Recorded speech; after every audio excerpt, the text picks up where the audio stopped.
तो हेलो यार, this is me Monika कमावत और ये वीडियो उन सभी स्टूडेंट्स के लिए है जिनका रिजल्ट आ चुका है और वो क्लास 9, 10th, 11th या 12th में प्रमोट हो चुके हैं। ये एक स्टडी प्लान वाला वीडियो है जिसमें मैं आपको पूरे साल का स्ट्रेटेजी वाला टाइम टेबल बताऊंगी और कुछ ऐसे मिस्टेक्स भी जो कि आपने पिछले साल ज़रूर से की होगी, मगर इस टाइम उस मिस्टेक्स को अवॉइड करने की कोशिश करना। So class, let's begin. Number 1, what should be the whole year strategy. अप्रैल से नवंबर तक आपके स्कूल वाले फुल 100% कोर्स कंप्लीट करवाने में लग जाएंगे। तो आप भी अपना डेडलाइन बना लेना कि नवंबर तक खुद से पढ़कर पूरा कोर्स कंप्लीट कर लेना है, क्योंकि फिर दिसंबर से फेब तक स्कूल वाले 1 से 2 बार एग्जाम्स लेंगे, जैसे कि प्री बोर्ड्स, और प्लस आप रिवीजन करोगे, सैंपल पेपर सॉल्व करोगे, यानी कि साल कब खत्म होगा पता ही नहीं लगेगा। नंबर 2, हमें स्टार्ट तो करना है, मगर when to start.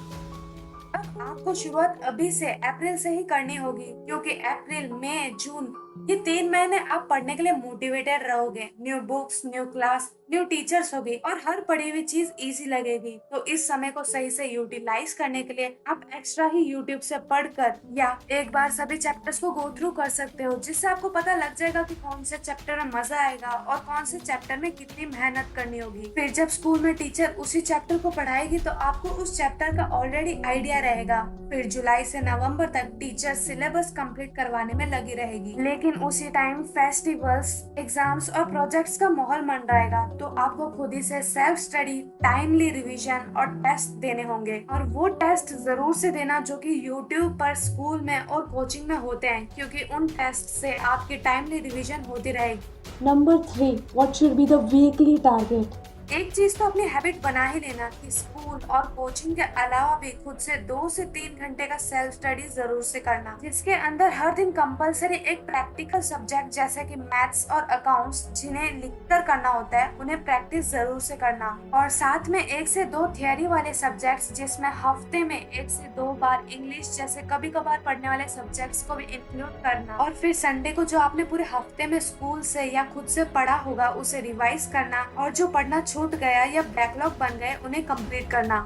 Number 4, mistakes, जो कि इस टाइम तो बिल्कुल नहीं करनी। ओवर कॉन्फिडेंस कि पिछले साल मैंने लास्ट में पढ़कर अच्छे मार्क्स ले आया तो इस टाइम भी ले आऊंगा। छोटे छोटे एग्जाम्स को अंडर एस्टिमेट मत करना कि स्कूल्स के एग्जाम में ऐसा है ही क्या, और फिर उसको सीरियसली ना देना कि मैं तो फाइनल एग्जाम में ही फोड़ के दिखाऊंगा। तो फिर इस भ्रम में जीना छोड़ दो, क्योंकि फाइनल एग्जाम में टॉप करना है तो अभी से हर एग्जाम में मेहनत करनी होगी और ईमानदारी से एग्जाम देना होगा, क्योंकि आपके पास समय है, जिसकी वजह से एग्जाम में अगर मिस्टेक होगी तो ही तो उन्हें सुधार पाओगे। बैकलॉग्स, स्कूल, कोचिंग या यूट्यूब, आप जहाँ से भी पढ़ रहे हो तो आज का काम आज ही या दूसरे दिन सबसे पहले उसी काम को कंप्लीट करना, क्योंकि ये रियलिटी है। जो काम छूट जाता है और कल पे टाल देते हैं वो आखिरी समय तक कंप्लीट नहीं होता। जहाँ से पढ़ रहे हो फोकस रखना अपने कंसेप्ट्स और लर्निंग पे कि क्या कुछ पढ़ रहे हो और पढ़ा हुआ कितना हजम हो पाया है, क्योंकि ऐसा नहीं होना चाहिए कि पढ़े जा रहे हैं मगर समझ नहीं आ रहा। सेल्फ एनालाइज करते रहना कि मैंने कितना पढ़ा है, मुझे कितना आता है, ये याद है, और अब मुझे कितना पढ़ना है। और एम सिर्फ पासिंग का मत रखो, टारगेट बनाओ कि मुझे इस टाइम कितने मार्क्स चाहिए, उसे खोल कर दीवारों और बुक्स पर लिखो। अगर आप एक एवरेज स्टूडेंट हो ना तो याद रखना आप में आग बहुत है, मगर आप जिन को अपना टीचर मानते हो तो उनके गाइडेंस में रोज आपको बताए कि इतना पढ़ो, इस तरीके से पढ़ो, एकदम बेस्ट स्कोर करोगे। और हर सब्जेक्ट चाहे वो पढ़ने वाले भी क्यों ना हो, उन्हें 1 से 2 बार जरूर से लिखना या नोट्स बनाना, क्योंकि पढ़ने बैठे हो तो देख कर नहीं लिख कर पढ़ो, जिससे लाइंस के साथ पन्ने भी याद हो जाते हैं।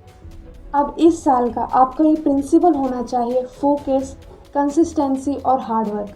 मैं जानती हूँ ये शब्द तो बड़े भारी है, मगर ये साल और आपके पढ़ाई का नजरिया बदल देगा। और आप जो अपनी जर्नी की एक न्यू सीढ़ी पे चढ़ चुके हो उसके लिए मेरे साइड से ऑल द बेस्ट। जाते जाते इस वीडियो को लाइक, शेयर और सब्सक्राइब जरूर करना। अगली बार जरूर मिलेंगे।